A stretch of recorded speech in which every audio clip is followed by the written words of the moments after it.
everyone. This podcast, YouTube video is about weight loss and hormone balance.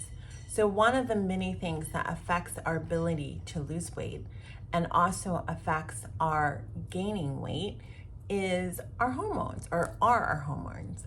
Our hormones basically program the body how it is to use energy. And when we talk about weight loss, there are some hormones that are more pertinent to manipulating or controlling or balancing than other hormones. And when I think about weight loss, I think about primarily cortisol and insulin. Those are the two big hormones that are going to affect your metabolism the most. So when we talk about metabolism, we're actually talking about how the body breaks down food and what it does with it. And when we metabolize food, we have two choices. We can use the food for fuel in the moment, or we can store the fuel for fat. When we store the fuel for fat, guess what happens? We get more fat. When we use the food for fuel, we burn the food that we eat, and when there is a caloric deficit, so after we burn the food that we eat and we need more energy, then our body accesses our fat. So when we want to lose weight, we want to optimize our hormones for fat burning. We want to eat the pancakes and the cupcakes and the croissants and the rack of ribs and the ice cream and the donuts and the frappuccinos that are stored in our stomach, on our thighs, on the sides of our arms, all over. So we want to store those things.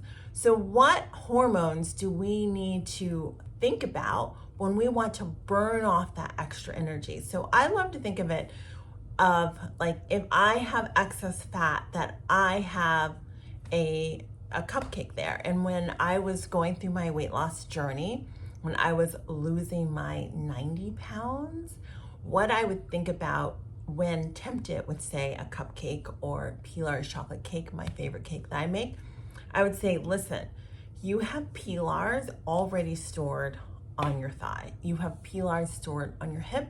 You have Pilar's stored on your buttocks. There's no reason to eat more Pilar's, and that's literally the truth. Anyway, getting back to the story. Two hormones, cortisol and insulin. So cortisol is a hormone that we need. Cortisol spikes when we wake up to help us go, aha, it's morning. Cortisol is a wonderful, wonderful hormone.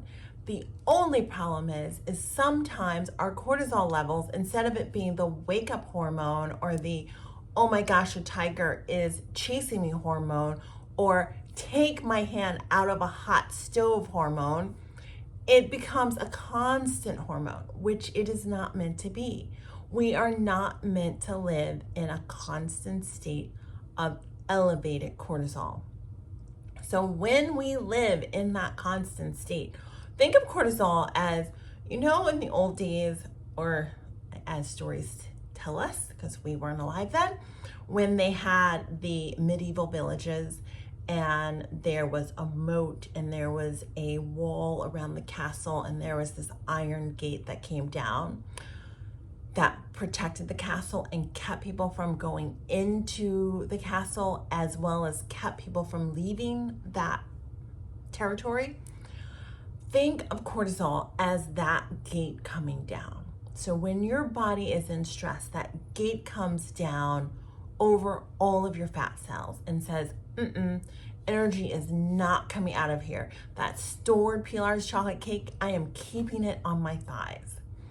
This is why we want to mediate or to regulate or to lower our cortisol levels, because we want our gates wide open. We want our body to say, oh my gosh, I need fuel. Let me go eat that Pilar's chocolate cake once again and burn it off. Let me go take that double cheeseburger once again and burn it off. So how do we get our body to do that? We get it to do that by lowering our cortisol levels. And how do we lower our cortisol levels?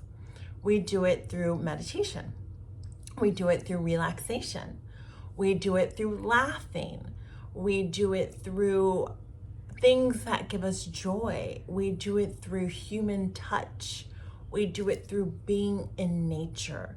Those are all things that naturally we have been given to lower our cortisol levels. So when you are trying to lose weight, it is essential that you think every day, what am I going to do today to lower my cortisol level? How am I going to spend time outside? How am I going to have something enjoyable happen? How am I going to laugh? How am I going to breathe it away? One of my favorite things to do is the deep breath. So when I'm stressed or when I'm under pressure, you will, if you are around me, you will notice me take a deep breath in and blow it out. That just like, it stimulates the vagus nerve and it just brings me down. That's what you want. You want those things that just bring you into center. So lower cortisol levels. That also can be that you can take things out that give you stress. So if there are certain things that give you stress, for example, I used to always order a coffee super early in the morning and try and get it amid like doing a bazillion errands. This was before Jolie. This was with my kids. And it was a stressful moment because I was trying to get my coffee, but I know I needed to do this and then take this kid to school and then do this and do that. At some point I realized that this coffee, besides the hormonal effect of coffee, was making me even more stressed because of the environment under which I bought it. I decided, okay, I'm not doing that anymore. I'm going to make my coffee at home and I'm going to take that stress out of my day. So there might be some things in your day that as you look at it, you're like, that thing causes me stress and it's not necessary for it to do that. Exit out, take it out, change it, delegate it, refine it so that you don't have that cortisol like jolt that you literally don't need, because there will be plenty of things, work things, family things, deadline things that are out of your control and that will naturally stress you out. So our job as people who are aiming to be our optimal weight is to take out the things that we do have control over that are causing us undue cortisol, undue stress. So that's one thing. And then think of the things of what gives you joy, what naturally makes you feel at peace or happy or calm. Another thing that helps me is putting my feet on the ground. And I'm like, okay, feet's on the ground, the earth's supporting me, everything's gonna be okay. Or I repeat a mantra that my mom used to always say, everything's better in the morning. Everything's better in the morning. And I guarantee you that that is actually true. Everything's better in the morning because you have a fresh eye, fresh perspective. It's a good thing. So when we're trying to lose weight, we want to lower our cortisol levels. So I want you guys to think about, how can I lower my cortisol level with things that are in my control? We're going to have stress. Life is meant to be stressful. It makes us a stronger person. But how can I get rid of that constant stress? It's like this very annoying background noise of our life. How do I, if I can't get rid of it, how can I lower it? Or how can I give myself relief? So sometimes it's stressful thinking about reducing stress. I think about, how do I dissolve stress? How do I put myself in a situation where I get to dissolve or unwind the stress, like unwinding a ball of yarn that's all tangled up. And I do it by time outside. I do it by meditation. I do it by feet on the ground. I do it by surrounding myself with beautiful things. Those are the ways that I do it. So I want you to write down 5 ways that you can do that for yourself. And then the second big hormone that we want to talk about or be aware of is insulin and doing things such that our insulin doesn't rise. And here we're not going to talk about food, but we're going to talk about what elevates insulin. And the number one thing, besides what you're putting in your mouth, that elevates insulin is lack of sleep. When we don't sleep well, when we don't get our 8 hours, our insulin levels are elevated for the next 24 hours.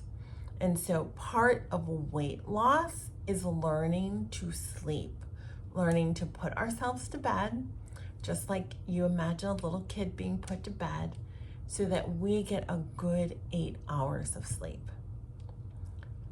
So the two things to help yourself lose weight naturally, effectively, and most important, permanently, is, in terms of hormones, is to help bring down your cortisol levels and to take a good night's sleep so that your insulin levels will be lower.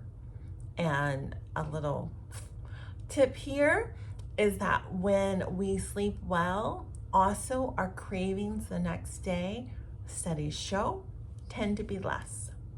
So that's it for this week. I want you to think about it, enjoy your food, focus on the amazing food that you have before you, and how do you support the activity of that food? You start by lowering your stress response, by lowering your cortisol, and you make it a priority to get a good night's sleep.